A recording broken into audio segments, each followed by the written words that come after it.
Magandang araw mga katukaan. Sana po tayo ay lahat nasa mabuting kalagayan at excited po ako at maibahagi na naman sa inyo ang isa na ng mga linyada na tutulong sa atin at kumbaga mabigyan tayo ng kaalaman kung paano ba i-breed, paano isalang at paano i-propagate.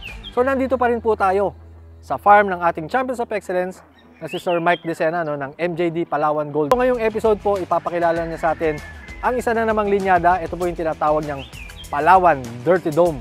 So yan po yung mga kumbaga bulik na medyo mga madadark.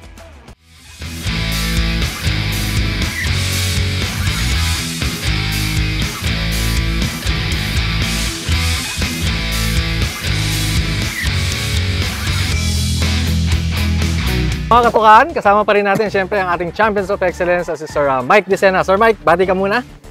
Magandang araw po mga katukaan. Welcome po kayo dito sa MJD Palawan Gold Game Farm.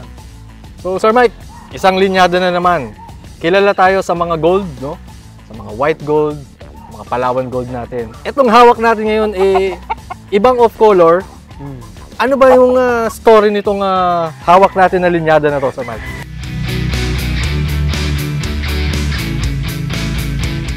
Actually, wala pa akong maitawag na bloodline in particular sa kanila, no?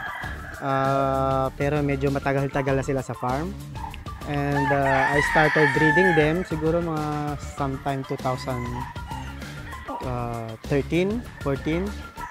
So, it's a magbalon bulik na nilagay ko sa black hatch ko. So, and then, yung first offspring is medyo magaling, kaya lang hindi yun yung fighting style na hinahanap ko. Alam nyo naman yung fighting style na hinahanap ko. After a year, binread ko naman yung mga anak doon sa Garces na blood na bulik.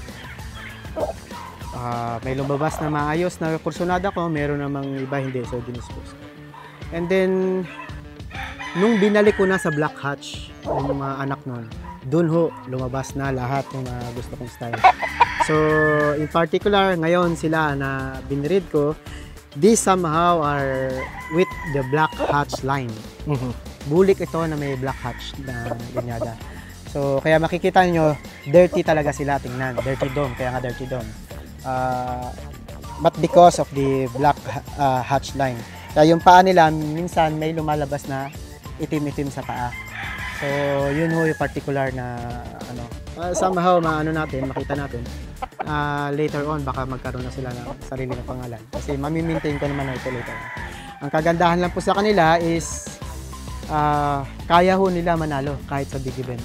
Hindi ho ito basta-basta na sabi natin kung saan-saan lang. Kasi parang gusto ko lagi ilaban sila sa medyo matigas na laban. So, umi-score ho. As in, talaga umi-score. 2022 Breeder of the Year and Stag Fighter of the Year ng dalawang asosasyon dito sa Palawan, dominated by the Domes. Ito yung mga ginamit? Ito ang ginamit ko. So, kaya pinaparami ko sila ngayon. Estilo nitong mga to, sir, kumpara sa mga ibang Domes, ano ang pinagkaiba? I'm not in particular sa ibang Domes, but sila medyo kompleto, salto sarado, nangiiwas.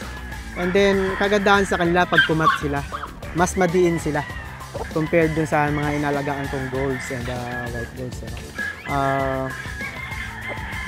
Pag manalo sila is very convincing talaga yung pagkapanalo, hindi yung tsamba lang. And maunahan mo man sila, matalo mo sila, I can say na mamamatay manok mo or mababalda pa rin manok. Talagang masakit sila gumante. Maunahan mo, masakit sila gumante. Yun ang nagustuhan ko sa kanila. Kaya pag nakakauna sila naman ang makauna, talagang spectacular ko ang manalo. Maturity, sir, lumalabas ba itong mga early maturing or? Stagan ko na Stagan. ilaban. So, umiscore sila sa stagan. I think, early maturing sila. Usually, makikita ng mga katukaan nito, no? Hawak ni Sir Mike, straight comb. Hawak ni Sir John, P-comb. Difference? Meron ba silang pinagkaiba? Wala akong nakitang difference sa dalawa, no? Not like doon sa Palawan Golds natin. Kasi bago pa lang naman sila actually sa akin. Siguro from unang big event na sabihin kong yun na yung gusto ko sa kanila. 2018, siguro mga 6 years na puro ganito lang ang binibreed ko. So, In particular, ngayon, hindi ko pa masabi kung anong kaibahan ng straight comb na Picos. Pero both lumalabas, straight and Pico.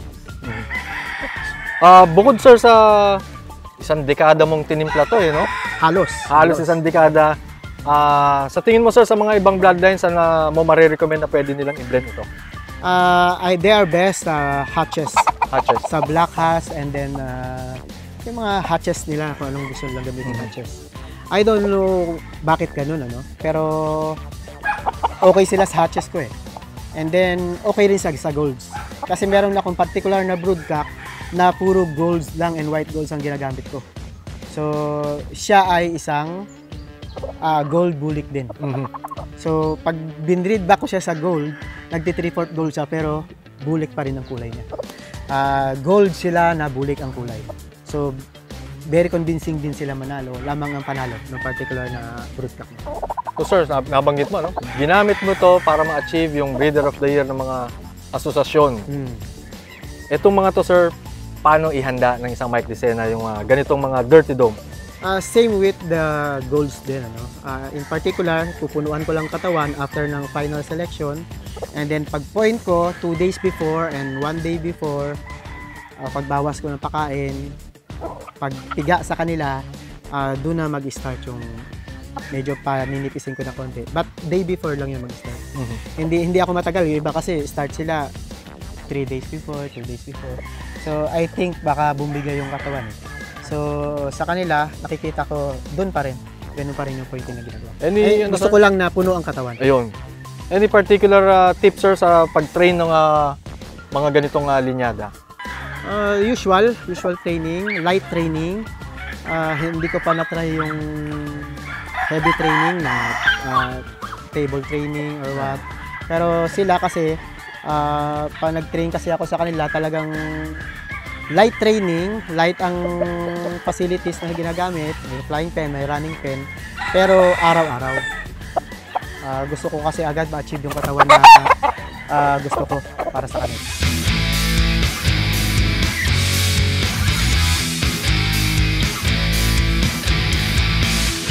Yan mga katukaan, nakita naman natin yung napakagandang materyales at mga linyada, yung tinatawag na Dirty Dome ni Sir Mike Decena, Nalaman natin kung paano niya ito binuo, saan nagsimula ito, at kung paano ihanda yung ganitong mga linyada.